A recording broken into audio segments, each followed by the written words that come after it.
Cake আর pudding, নিচি cake উপরে pudding যদি তুমি একদম ঝামেলাহীন ভাবে বানিয়ে নিতে পারো, তাহলে তুমি গ্যাস ট্যাস ক্যানে ফুরি দুই রকম দুটো আলাদা করে বানাতে যাবা বলো দিন।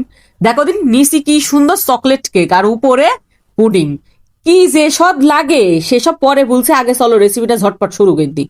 প্রথমে একটা ডিম নিবা, এটি কিন্তু একদম সব রুম টেম্পারেচারের, ঠিক আছে, কোনো ফ্রিজ ট্রিজের জিনিস না।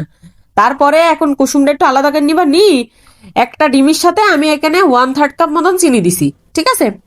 তোমরা চিনি যদি মিষ্টি কম বেশি খাও তাহলে কিন্তু কম বেশি করে নিতে পারো। এটি আমি কেকের মিশ্রণ বানিয়ে নেবো আগে, ঠিক আছে।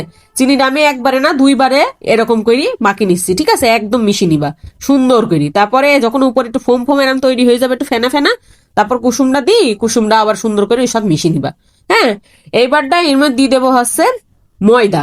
এখানে আমি ময়দাটাও দিছি হচ্ছে 1/3 কাপ পরিমাণে, ঠিক আছে। ময়দাটা এখন দিই, একদম খুব ঘষি মেজে কিন্তু মাখানো যাবে না, হ্যাঁ, আস্তে আস্তে ঘুরি ঘুরি ঘুরি ঘুরি একটু সময় নিয়ে এটি একটু মাখিয়ে নিবা, ঠিক আছে। খুব বেশি তাড়াহুড়া করবা না, তাড়াহুড়া করলেই হবে কি ওই ডিমের ভিতরে যে ফোম ফোম মতন একটু ক্রিয়েট হয়েছ না, ওইটি যদি নষ্ট হয়ে যায় তাহলে ওই কেকটা আর ভালো ফুলতে যাবে না, ঠিক আছে। তো তারপরে এর মধ্যে একটুখানি সামান্য একটুখানি দুধ দিয়ে দিলাম, ঠিক আছে, খুবই অল্প পরিমাণে। ব্যাটারটা একটু ঘন মতন হয়েছে তো হালকা একটু পাতলা করার জন্য দিয়ে দিছি। তোমাদের ডিমের সাইজ যদি একটু বড় হয় তাহলে এই দুধটুক নাও লাগতে পারে, ঠিক আছে। তারপর এখন এই যে 1 চা চামচ পরিমাণ আমি দিয়ে দিলাম কোকো পাউডার, ঠিক আছে। এটি দিয়ে আবার আলতো হাতে একটু নাড়িয়ে আমি মিশিয়ে নিলাম। এই আমার কেকের মিশ্রণটা রেডি করে আমি এক পাশে এখন রেখে দিলাম, ঠিক আছে। এখন এই যে পুডিং এর ওই দুধের যে মিশ্রণটা ওইটি তৈরি করে নিচ্ছি। আমি এখানে গরুর দুধ নিছি 1 কাপ পরিমাণে, আর এই দুধটাকে আর একটু ঘন করার জন্য 2 টেবিল চামচ দিয়ে দিচ্ছি হচ্ছে গুঁড়া দুধ। এটি কিন্তু দিবা, ঠিক আছে, তাহলে খাতি খুব স্বাদ লাগে। তারপরে ওইটি এখন মনে করো একটা বলক তুলে রেখে দিছি। আর এখন আমি 3 টেবিল চামচ দিয়ে দিছি হচ্ছে এর মধ্যে ওই চিনিটা দিয়ে সুন্দর করে দেখো ক্যারামেল করে নিলাম। ক্যারামেল কিন্তু খুব সাবধানে করবা, চিনি পুড়ি যায় না, ঠিক আছে। তারপর যে বাটিটায় আমি সেট করবো সেই বাটিটার মধ্যে রেখে দিছি। এইবারটা নিয়ে নিলাম 3 খান ডিম। 3 খান ডিমের ভিতরে এখানে আবারও আমি 1/3 কাপ পরিমাণে নিচে হচ্ছে চিনিটা সুন্দর করে দিই। এখন এই ডিম আর চিনি খুব ভালো করে আমি মিশিয়ে নেবো। একদম উপরে যখন একটু ফেনা ফেনা মতো হয়ে যাবে সেই পর্যায়ে আমি যাই ছাড়বো। তোমার 2 মিনিট মতো লাগতে পারে ফুল স্পিডে যদি এই হ্যান্ড উইক্সটা তুমি ঘুরাও, ঠিক আছে।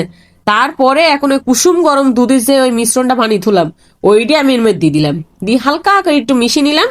নেওয়ার পরে এখন এই যে তোমার এই কেকের যে ব্যাটারটা বানিয়ে রাখছিলাম ওইটি আমি আস্তে করে দিয়ে দিলাম, ঠিক আছে। দিয়ে কেকের এই মিশ্রণটা কিন্তু ভিতরে যাই পড়ে যাবে না, ঠিক আছে, উপরে ভেসে থাকবে না। এখন একটা পাতিল, আমি পাতিলের ভিতরে সামান্য পানি দিছি, তার উপর একটা স্ট্যান্ড দিই কেকের ওই বাটিটা আর ওই পুডিং এর বাটিটা একসাথে তো রয়েছে সব, ওর মধ্যে বসিয়ে দিলাম। দিয়ে এখন এটা ঢাকনা দিয়ে ঢেকে দিছি। ঠিক 25 মিনিট পরে যাই আমি দেখছি, দেখো কি যে সুন্দর পারফেক্ট হয়েছে, কি আর বলবো। এখন এই একটা কাঠি দিয়ে আমি টেস্ট করে নিচ্ছি যে ঠিক আছে কিনা, একদম পারফেক্ট। হ্যাঁ, এখন তুলে নিছি, একটুক্ষণ ঠান্ডা হয়ে যাওয়া পর্যন্ত অপেক্ষা করতে হবে। ঠান্ডা হয়ে গেলি ওই একটা ছুরি দিয়ে দেখো পাঁচটা একটু ছাড়িয়ে নিলাম, নিয়ে এখন এই যে মোল্ড আউট করে নিলাম।